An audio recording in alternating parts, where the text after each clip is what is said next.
बिस्मिल्लाहिर्रहमानिर्रहीम। अस्सलाम वालेकुम नाज़रीन, आप यूट्यूब चैनल देख रहे हैं। मैं इमरान खान हूँ।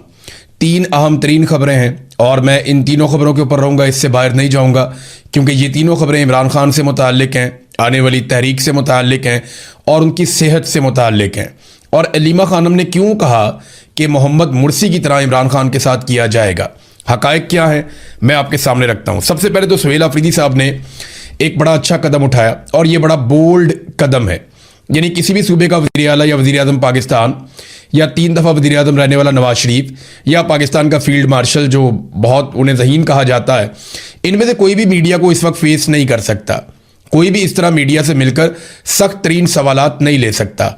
हत्ता कि जब DGI SPR ब्रीफिंग देते हैं तो उनमें सहाफ़ियों का खून खुश्क हुआ होता है। यानी आपको पता है कि किस तरह के सहाफ़ियों को बुलाया जाता है, किस तरह के वहाँ पे सवालात किए जाते हैं। सहाफ़ी भी जानते हैं कि अगर उन्होंने कोई सख्त सवाल पूछ लिया या कोई ऐसी बात की जिस पे साहब बहादुर को गुस्सा आ गया तो उसके बाद वो क्या करेंगे, उसका आइडिया पाकिस्तान में सबको है। तो सुहेल अफरीदी साहब ने बहुत सारे सवालात के जवाब दिए। मैं सबसे पहले तो मैं शुक्रिया अदा करूँगा डिजिटल मीडिया के जो जर्नलिस्ट हैं, सबसे अच्छे सवालात उन्होंने किए। यानी सहाफ़ी तो बहुत सारे वहाँ पे गए, लेकिन जो सवालात डिजिटल मीडिया के जर्नलिस्ट हैं उन्होंने किए, उससे ये पता चलता है कि पाकिस्तान का आने वाला जो मुस्तकबिल है सहाफ़त का, वो बड़ा रोशन है। जो डिजिटल मीडिया के लोग वहाँ पे गए उन्होंने ज़्यादा सख्त सवालात किए, ज़्यादा रेलिवेंट सवालात किए और उन्हीं के सवालात के अंदर से खबरें बनी हैं। सबसे पहले तो ज़ीशान अजीज़ साहब ने बड़े अच्छे सवाल किए, आगा शेख सरवर साहब ने, शाकिर अवान साहब ने, ज़हीम लगारी साहब ने और बहुत सारे और दोस्त हैं, बड़े अच्छे सवालात किए। कुछ जो रेगुलर जर्नलिस्ट हैं उन्होंने भी अच्छे सवालात किए। तो कुछ चीज़ें जो क्लियर हुई हैं वो मैं आपके सामने रख देता हूँ। नंबर 1, उन्होंने ये क्लियर किया कि रसाई नहीं, रिहाई के लिए तहरीक चल रही है। ये सवाल मैंने भी उठाया था कि सुहेल अफरीदी का ये कहना कि इमरान खान साहब तक रसाई के लिए तहरीक है, रिहाई के लिए नहीं है, तो वो मामला उन्होंने क्लियर किया कि जी पहले शायद मैं समझा नहीं पाया या कन्फ्यूजन हो गई। ये तहरीक इमरान खान साहब की रिहाई के लिए है, उन तक रसाई के लिए नहीं है। दूसरा, उन्होंने एक और बात बड़ी अच्छी तरह क्लियर कर दी कि फ़र्ज़ करें कि अगर इमरान खान साहब से मुलाकात हो जाती है तो फिर आप क्या करेंगे। यानी अगर मुलाकात हो जाती है मार्च से पहले तो आप क्या करेंगे। तो उन्होंने कहा जी इमरान खान साहब फिर जो पैगाम देंगे उसके मुताबिक हम अमल करेंगे। अगर इमरान खान साहब जेल से ये पैगाम भेजते हैं कि आप मार्च ना करें तो हम नहीं करेंगे। अगर वो जेल से ये पैगाम भेजते हैं कि मार्च ज़रूर करें तो फिर हम करेंगे। और फिर यह भी पूछा गया कि जब आप वहाँ बैठे हों और एहतजाज कर रहे हों, उस वक्त अगर इमरान खान साहब की फैमिली की मुलाकात करवा दी जाती है तो उन्होंने कहा उस सूरत में भी इमरान खान साहब ही फैसला करेंगे कि हमने उठना कब है। तो उठने के हवाले से एक क्लैरिटी वो ये लेकर आए कि हम इमरान खान साहब की रिहाई तक नहीं उठेंगे। हम उठेंगे तब जब इमरान खान साहब को रिहा कर दिया जाएगा, और अगर उनकी रिहाई से पहले हमें उठाना है तो उसका हुक्म इमरान खान साहब जारी करेंगे, तभी हम उठेंगे। तो ये एक बड़ी क्लैरिटी आई इस सारे मामले में। एक और उन्होंने बात की इख्तलाफात के हवाले से।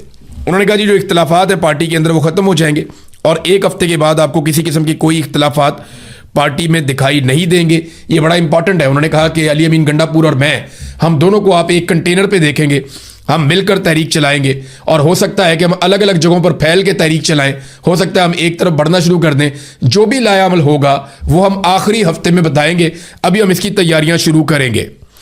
तो एक और जो सवाल था कि कितने लोगों को ले जाना चाहते हैं, इसमें उन्होंने कहा जी हम 20 लाख से ज़ायद लोग इस्लामाबाद की तरफ इस मरतबा जाएंगे और ये एक दिन का मैच नहीं है। हो सकता है हमें कई दिन लग जाएं, हो सकता है कि हमें रुकना पड़े, हो सकता है हम फिर आगे बढ़ें। तो ये एक लंबा मैच पड़ेगा एस्टेब्लिशमेंट के साथ पाकिस्तान तहरीक इंसाफ का। तहरीक तहफ़्फ़ुज़ आईन पाकिस्तान के हवाले से उन्होंने कहा जी वो हमारे साथ शामिल होगी इस एहतजाज में। फिर उन्होंने कहा कि अगर कोई और पॉलिटिकल पार्टी आकर हमारे साथ एहतजाज का हिस्सा बनना चाहती है तो हम उसे वेलकम करेंगे। फजल रहमान साहब के बारे में उन्होंने कहा जी तहरीक तहफ़्फ़ुज़ आईन पाकिस्तान के साथ उनकी बातचीत चल रही है, तो वहाँ जो फैसला होगा वो किया जाएगा। फिर एक और बात जो उन्होंने कही वो ये कि फ़ौज जो है वो मिलिट्री ऑपरेशन जो कर रही है खैबर पख्तूनख्वा में, इस पर ज़हीम लगारी साहब ने एक सवाल पूछा था। ज़हीम लगारी साहब का सवाल बड़ा इंपॉर्टेंट था, मैं उन्हीं के ट्वीट से आपको जवाब पढ़ के सुनाता हूँ। उन्होंने सवाल किया कि खैबर पख्तूनख्वा में मिलिट्री ऑपरेशन जारी है, जबकि इमरान खान साहब ने आपको वज़ीर आला इसीलिए बनाया था कि आप ऑपरेशन रुकवाने के लिए किरदार अदा करें। सुहेल अफरीदी साहब ने वादे जवाब दिया कि फ़ौज वहाँ ऑपरेशन कर रही है, ज़बरदस्ती ऑपरेशन कर रही है और बदमाशी के साथ ऑपरेशन किया जा रहा है। ड्रोन फ़ौज खुद कर रही है और बदमाशी से कर रही है। सुहेल अफरीदी के मुताबिक सूबाई हुकूमत की मुखालफत के बावजूद खैबर पख्तूनख्वा में ऑपरेशन मुसल्लत किया जा रहा है। उनका मौक़िफ़ इससे कबल भी यही रहा है कि सूबे में फौजी ऑपरेशन के फैसले सूबाई हुकूमत को एतमाद में लिए बगैर मुसल्लत नहीं किए जाने चाहिए। तो ये सुहेल अफरीदी ने कैटेगोरिकली कहा कि इस फौजी ऑपरेशन से उनका किसी किस्म का कोई ताल्लुक नहीं है। मोटी मोटी बातें जो उन्होंने बताई, उन्होंने कहा जी कि तमाम पार्टी ने मुशावरत के बाद 27 तारीख की कॉल दी है। उसकी वजह यह है कि मौसम बदल जाएगा, अदलिया की छुट्टियां खत्म हो जाएंगी, वकला भी आ जाएंगे। उन्होंने भी तहरीक का ऐलान किया हुआ है और दीगर कुछ चीज़ें उन्होंने बताई। उन्होंने कहा हमारी हुकूमत चली भी जाती है, कोई फिक्र नहीं, हम इस मकसद से पीछे नहीं हटेंगे। अलीमा खानम की जो स्ट्रीट मूवमेंट के लिए उन्होंने जो तहरीक चलाई उससे हमें बहुत फ़ायदा हुआ है और 27 सितंबर को भी हमें फ़ायदा होगा। ये एहतजाज पिछले एहतजाजों से मुख्तलिफ होगा और हम जो प्लान करेंगे वो 7 दिन पहले बताएंगे। अच्छा, ये चीज़ें उन्होंने कही। सबसे पहले इमरान खान साहब की रिहाई का मुतालबा है। उन्होंने कंफर्म कर दिया कि रसाई नहीं, रिहाई। जो एक और बड़ी अहम बात उन्होंने कही वो मैं आपके सामने अब रखता हूं।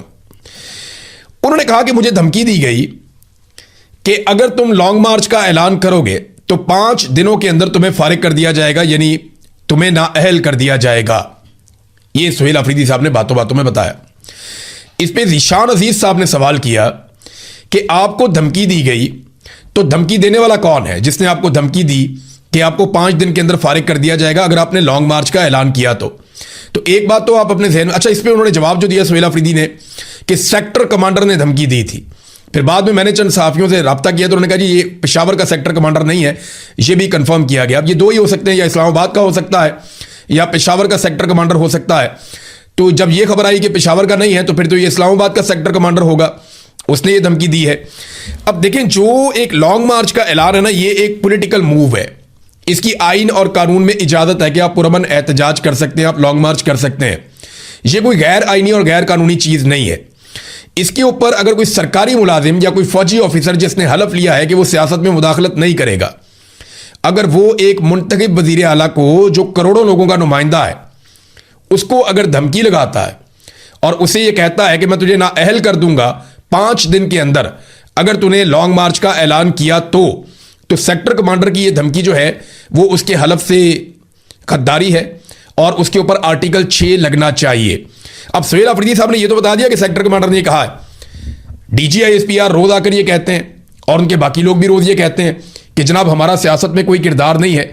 तो इस पे अब DGISPR को और आर्मी चीफ को जवाब देना चाहिए और इस पे एक्शन लेना चाहिए कि ये कौन सा सेक्टर कमांडर है जो एक सूबे के वजीर आला को ये कहता है कि अगर तुमने कोई सियासी कारकर्दगी की या तुमने कोई सियासी मूवमेंट चलाने की कोशिश की, जो हर सियासतदान का हक है, अगर तुमने कोई सियासी तहरीक का ऐलान किया तो मैं 5 दिन के अंदर तुम्हें नाअहल कर दूंगा।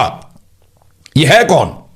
इसके बाप का मुल्क तो नहीं है ना, ये नवाब तो नहीं बन के बैठा हुआ इस मुल्क के ऊपर, सरकारी मुलाजिम है, तनख्वाह ले रहे थे हमारे पैसों से। ये कैसे धमकी लगा सकता है एक अवाम के मुंतखब नुमाइंदे को? कायदे आज़म मोहम्मद अली जिन्ना ने इस काम से मना किया था, आईने पाकिस्तान इस काम से मना करता है, फौज का हलफ इस काम से मना करता है। तो एक सेक्टर कमांडर कैसे एक मुंतखब वजीर आला को, जो अवामी मुंतखब नुमाइंदा है, जिसको अवाम लेकर आई है, जिनके पैसों से वो सेक्टर कमांडर तनख्वाह लेकर अपने बच्चे पालता है, अपने बच्चों को पढ़ाता है, खुद भी रोटी खाता है, अपने घर वालों को भी रोटी खिलाता है, वो कैसे उसे धमकी लगा सकता है कि 5 दिन के अंदर तुम्हें नाअहल कर दिया जाएगा? एक बड़ा सवाल है ना, इसका जवाब आना चाहिए। DGISPR को भी जवाब देना चाहिए, इसका जवाब आर्मी चीफ को भी देना चाहिए और सेक्टर कमांडर से पूछा जाना चाहिए। और सुहेल अफरीदी साहब की जिम्मेदारी क्या है? जो आइन और कानून के मुताबिक है। देखिए, जब एक जिम्मेदार शहरी होता है ना, उसके सामने कोई जुर्म होता है या उसके साथ कोई जुर्म होता है तो उसकी रिस्पॉन्सिबिलिटी है कि उसको रोके। एक जिम्मेदार शहरी की यह रिस्पॉन्सिबिलिटी है कि वो गैर आईनी गैर कानूनी हरकत देखे तो उसको रोके या उसको रिपोर्ट करे। तो सुहेल अफरीदी साहब इसको हर मुताल्लिका फोरम के ऊपर रिपोर्ट कर सकते हैं और उन्हें यह रिपोर्ट करना चाहिए। इस मामले को सूबाई असेंबली में उठाना चाहिए, इसके ऊपर एक करारदाद लानी चाहिए कि एक सेक्टर कमांडर ने धमकी लगाई, इस सेक्टर कमांडर का नाम भी मंजर आम पे लाना चाहिए और सूबाई असेंबली में उसके खिलाफ करारदाद पेश करनी चाहिए, उसे पास करवाना चाहिए।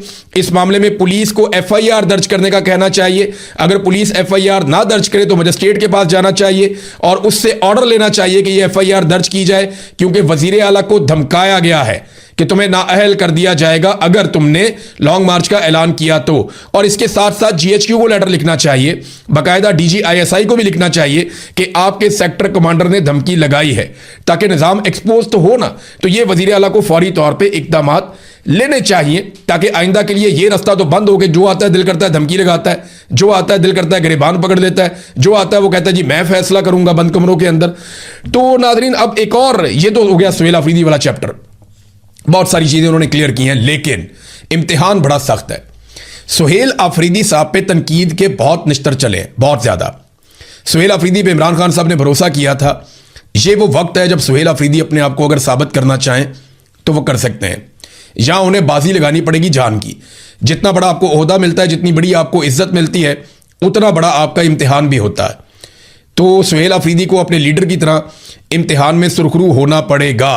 वो कभी सोच भी नहीं सकते थे कि उन्हें वजीर आला बनाया जाएगा, और उन्हें इमरान खान ने वजीर आला के लिए चुना। अब उन्हें साबित करना होगा कि इमरान खान साहब का इंतखाब गलत नहीं था, और ये उनके लिए एक मौका है। या तो वो अपने आप को बचा लें या अपनी लेगेसी बचा लें, और अगर उन्होंने खड़े होकर दिखाया तो उनकी पूरी कौम को और पूरे पाकिस्तान को उन पे हमेशा फख्र रहेगा। अब आ जाए इमरान खान साहब की सेहत के हवाले से जो मामला हैं उस पर। लेकिन पहले थोड़ी सी एक चीज़ मैं आपको बताऊं कि कोर कमेटी का इजलास हुआ पाकिस्तान तहरीक इंसाफ की, और उसमें दो अहम फैसले हुए। फैसले 3-4 हैं, लेकिन दो जो अहम चीज़ें उसमें एक ये है कि आज के दिन में तमाम MNAs और सेनेटर्स जो पार्लियामेंटेरियंस हैं वो इस्लामाबाद हाई कोर्ट जाएंगे। सुबह 10 बजे वहाँ पे समाअत है इमरान खान साहब के मुकदमे की, तो वहाँ पे जाएंगे और जाकर समाअत करेंगे और कोशिश करेंगे कि अदालत वहाँ से इमरान खान साहब की कैद तन्हाई के मामले में इंसाफ फराहम करे, और इमरान खान साहब की उनके मुआलिजीन की मौजूदगी में अस्पताल से इलाज को यकीनी बनाया जाए, उनकी फैमिली से उनकी मुलाकात करवाई जाए, उनके बच्चों के साथ उनका रब्ता करवाया जाए और चीज़ों को नॉर्मलाइज किया जाए। ये वो कोशिश करेंगे। तो देखते हैं कि ये कोशिश कामयाब होती है या नहीं होती। दूसरा, कल के दिन में, मंगल के दिन, इमरान खान साहब की बहनें मुलाकात के लिए अडियाला जेल जाएंगी। तो इमरान खान साहब की बहनें अडियाला जेल के बाहर जब जाएंगी तो पाकिस्तान तहरीक इंसाफ ने यह भी फैसला किया, कोर कमेटी ने, कि MPs, MNAs और सेनेटर्स भी अडियाला जेल के बाहर जाएंगे और वहां पे एक अलामती धरना भी देंगे ताकि इमरान खान साहब की रिहाई के लिए दबाव बढ़ाया जाए। तो पाकिस्तान तहरीक इंसाफ ने अब दबाव बढ़ाने की पॉलिसी इख्तियार की है। देखते हैं ये पॉलिसी आगे जाके कैसे काम करती है। असद कैसर ने, फैसल चौधरी ने, मेजर ताहिर सादिक ने और दीगर और बहुत सारे पाकिस्तान तहरीक इंसाफ के लोगों ने अब सोशल मीडिया के ऊपर आवाज़ उठाना शुरू की है इमरान खान साहब की सेहत के हवाले से। देखिए, ये जो खबर दी है ना सिद्दीक जान ने, मेरी अब उनसे भी बात हुई है। जो दीगर सहाफ़ी जिन्होंने खबरें दी है, मेरी उनसे भी बात हुई है। अब मुझे भी एग्जैक्टली पता है कि वो कौन सा सोर्स है जिसने आगे ये सारी बातें बताई हैं। लेकिन इमरान खान साहब की बहनें ये कहती हैं कि उन्हें इस बात पे यकीन नहीं है कि इमरान खान साहब का ब्लड प्रेशर हाई हुआ। वो ये क्यों कहती हैं, इस बात को ज़रा आपको समझना पड़ेगा। इमरान खान साहब की फैमिली में किसी को भी ब्लड प्रेशर का प्रॉब्लम नहीं है।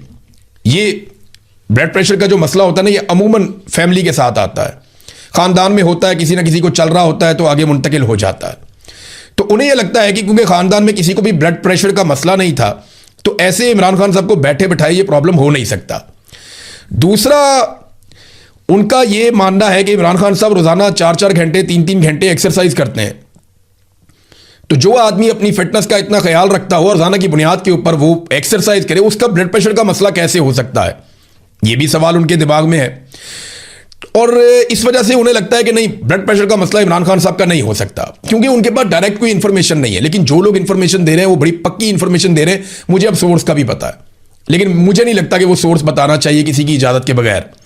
और तीसरा ये है कि उन्होंने मुर्सी की मिसाल क्यों दी। ये मैं आपको बताता हूँ कि इमरान खान की बहन अलीमा खानम ने मुर्सी की मिसाल क्यों दी। उन्हें यह लगता है कि मोहम्मद मुर्सी की तरह एक दिन इमरान खान साहब को भी इस हालत में पहुंचा दिया जाएगा कि उनकी खुदा न खास्ता जान चली जाएगी। ये उनकी बहनों को लगता है, और उसके लिए ये ग्राउंड तैयार की जा रही है। अलीमा खानम ने जो स्टेटमेंट दिया मुर्सी के हवाले से, मैं चंद चीज़ें आपके सामने रखता हूँ। 17 जून 2019 को अदालत में पेश किया गया था मोहम्मद मुर्सी को, और इस पेशी के दौरान अचानक से वो बेहोश होकर गिर पड़े थे।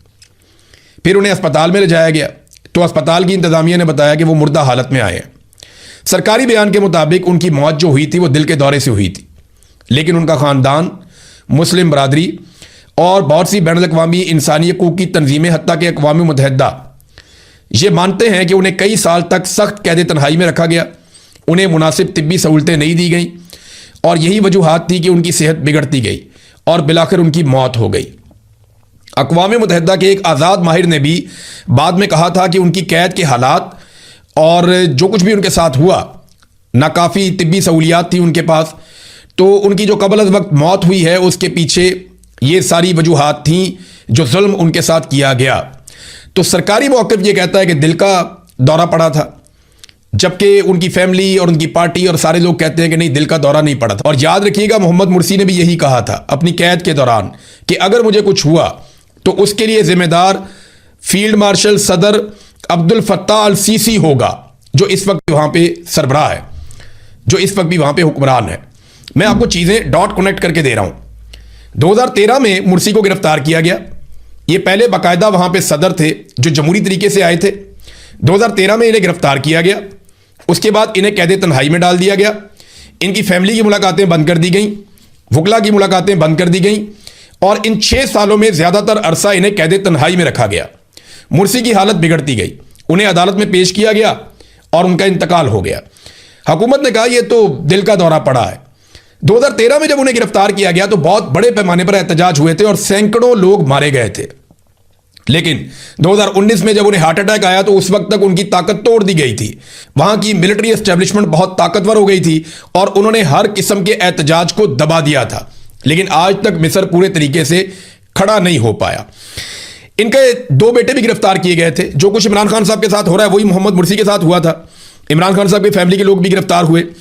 अब्दुल्ला मोहम्मद मुर्सी ये भी गिरफ्तार हुआ, उसामा मुर्सी ये भी गिरफ्तार हुआ। और एक जो छोटा बेटा था इनका, वो 25 साल की उम्र में 4 सितंबर 2019 को जेल के अंदर हार्ट अटैक आने से उसकी भी हलाकत हो गई। उसके बारे में भी फैमिली कहती है कि इसको जहर दिया गया या उसे मारा गया। 25 साल के नौजवान को तो हार्ट अटैक नहीं हो सकता, तो ये हार्ट अटैक से कैसे मर गया। लेकिन मोहम्मद मुर्सी को भी हार्ट अटैक आया, उनके 25 साल बेटे को भी हार्ट अटैक आया, और बाप के दुनिया से जाने के चंद महीने बाद बेटा भी मर गया।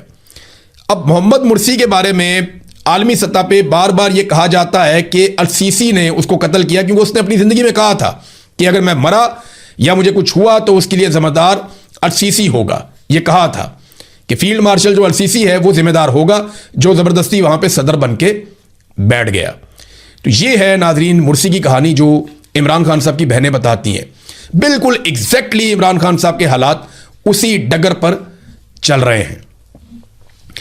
25 अक्टूबर 2025 को फील्ड मार्शल आसिम मुनीर जाते हैं और वो जाकर मिस्र के सदर अल सीसी से मुलाकात करते हैं, और उसके बाद इमरान खान साहब को कैद तन्हाई में डाल दिया जाता है।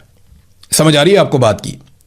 फील्ड मार्शल आसिम मुनीर 25 अक्टूबर 2025 को जाते हैं और जाकर मुलाकात करते हैं मिस्र के सदर से, अल सीसी से, जिसने मुर्सी को ठिकाने लगाया था मुबैना तौर पे। और उसके बाद फील्ड मार्शल आसिम मुनीर साहब इमरान खान साहब को कैद तन्हाई में डाल देते हैं, और तब से लेकर अब तक इमरान खान साहब कैद तन्हाई में।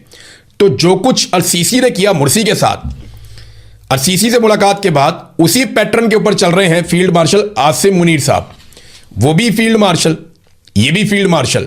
वो सदर बन गया, ये अभी सदर नहीं बने, लेकिन खबरें आ रही हैं कि सदर बनना चाहते हैं। उसने अपने मुखालिफ की पार्टी को पहले कुचल के कमजोर कर दिया, बर्बाद कर दिया, उसके बाद उसको जेल में मार दिया, और ये भी अपने मुखालिफ के साथ उससे मिलती जुलती चीज कर रहे हैं। तो इसीलिए इमरान खान साहब की बहन ने मोहम्मद मुर्सी की मिसाल दी। तो समझदार के लिए इशारा ही काफी है। मैंने आपको दोनों चीजों का कंपैरिजन या दोनों शख्सियात के बारे में जो हो रहा है वो बता दिया। निजाम नाजरीन इस लेवल तक गिर गया है कि इस्लामाबाद में एक मुकदमा दर्ज होता है दहशतगर्दी का, कि जनाब इस मुकदमे में ये बंदे इन्होंने डंडों से और पत्थरों से पुलिस के ऊपर हमला कर दिया और जनाब रियासत को बड़ा नुकसान पहुंचाया। तो इसमें पुलिस ने जो बंदे पकड़े उनमें एक बंदा पकड़ के अदालत में पेश कर दिया जिसके दोनों हाथ ही नहीं है। ये एक शहरी है जिसका नाम है अल्ताफ। इसके दोनों बाजू नहीं है, ये दोनों बाजुओं से माजूर है। पुलिस ने इसके ऊपर इल्जाम लगाया कि जनाब इसने हमें डंडे मारे हैं और इसने हमें पत्थर मारे हैं। मुकदमा दर्ज करके इसको अदालत में पेश कर दिया, और आप ढिठाई और बेशर्मी देखें कि अदालत में उस जज ने वकीलों के बताने के बावजूद कि जनाब इस बंदे के तो दोनों हाथ ही नहीं है, जज साहब इस बंदे के दोनों हाथ नहीं है और ये कैसे पत्थर मार सकता है, डंडा मार सकता है। जज ने फिर भी उसका 1 दिन का रिमांड दे दिया, और जब अगले दिन लाके उसको अदालत में पेश किया गया तो वकीलों ने बताया कि जनाब हाथ नहीं है, दोनों बाजू नहीं है, कैसे कर सकता है। तो फिर जज ने आगे बुलाया बुलाकर उसको मुलजिम को कहा कि अपने हाथ ऊपर करो, तो उसने बताया जी मेरे दोनों हाथ नहीं है, तो फिर उसे मुकदमे से डिस्चार्ज किया गया। ये पुलिस के ऊपर इतना शदीद दबाव है कि उन्हें कहा जाता है नंबर पूरे करो, बंदे गिरफ्तार करो, डालो उनके ऊपर पर्चे। भाई उसको हथकड़ी आप कहां लगाएंगे? उसके गले में डालेंगे, उसकी टांग में डालेंगे, या उसके शलवार के नाले से पकड़ के लेके जाएंगे? ये निजाम इस लेवल तक गिर गया है। शर्म आनी चाहिए मोहसिन नकवी साहब आपको और आपके आईजी को कि कैसी घटिया हरकत की है आपने कि एक बाजुओं से महरूम शख्स के ऊपर मुकदमा दर्ज कर दिया कि वो पुलिस को डंडे मार रहा है और पत्थर मार रहा है। इस जज को भी फारिग करना चाहिए जिसने 1 दिन का रिमांड दिया, और उन पुलिस वालों को भी मुअत्तल करके उनको जेल में डालना चाहिए जिन्होंने उसके ऊपर ऐसा मुकदमा दर्ज किया।